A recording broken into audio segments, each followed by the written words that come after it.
آج تک نہیں آیا، لیکن ایک بڑی عجیب چیز کا مجھے احساس ہوا کہ اب پڑھتے ہوئے مجھے آس پاس کے شور شرابے کا اثر نہیں ہوتا۔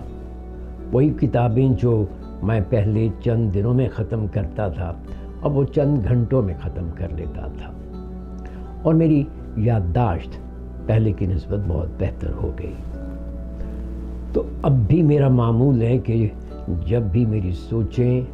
منتشر ہونا شروع ہو جائیں تو اب بھی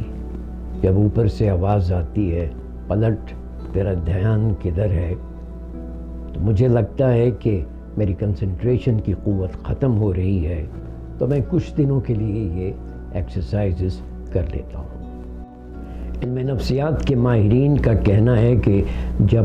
بچوں یا نوجوانوں کو یاد رکھنے کے مسائل ہوں تو اس کی وجہ ٹینشن،